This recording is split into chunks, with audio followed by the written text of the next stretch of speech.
They say true friendship begins in childhood. And for Connor and Tond, it was no different. They grew up on the same dusty street in Lagos, shared meals when times were hard, and even borrowed each other's school uniforms. Everyone in the neighborhood knew them as brothers, not just friends. As teenagers, their bond grew stronger. Connor was the quiet one, book smart, while Tond was outspoken and daring. In secondary school, Connor was often bullied for being too calm. But Tond was always there, standing up for him. Over time, they became inseparable, the kind of friends who dream together and promise never to betray each other. After secondary school, both struggled to survive in Lagos. They hustled on the streets, selling small goods, taking menial jobs, and chasing the dream of a better life. Many nights, they would sit under a street light, talking about how one day, they would make it big, together. Eventually, life took them in different directions. Connor managed to secure a small office job, earning little but living honestly.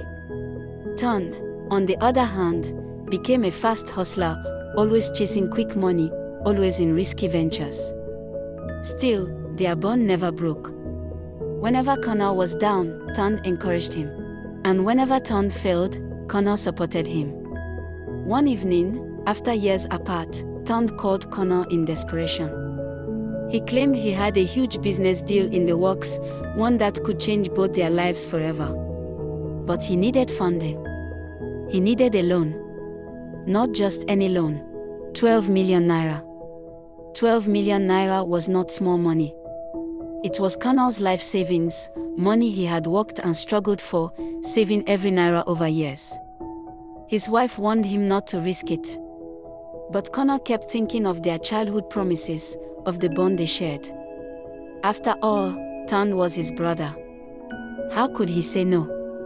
Against his wife's warning, Connor transferred the full 12 million to Tond. His hands shook as he hit the send button. But he comforted himself with one thought: this was his brother, his friend for life. Surely Tond would never betray him. Days turned into weeks. Connor expected daily updates about the so-called business.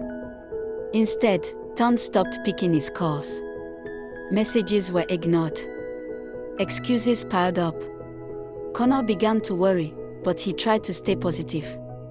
Maybe the business was just taking longer than expected. One morning, while scrolling through Instagram, Connor froze.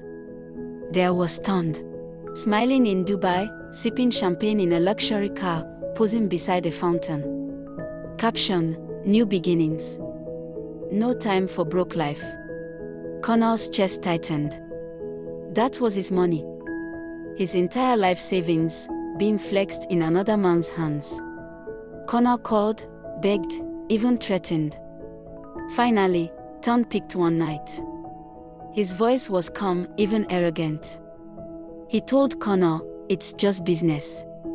You should have known the risks." Then he laughed and hung up.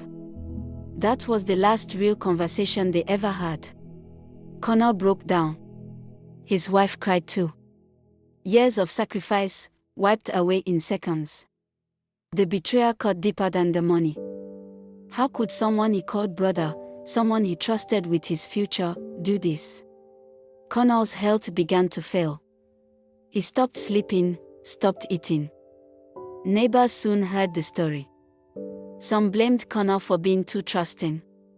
Others blamed Tond for being wicked. But one thing was clear: everyone was shocked at how greed could destroy a lifetime of friendship. Sleepless nights turned into reflection. Connor realized he may never get his money back. But the greater loss was trust. Trust in friendship. Trust in loyalty.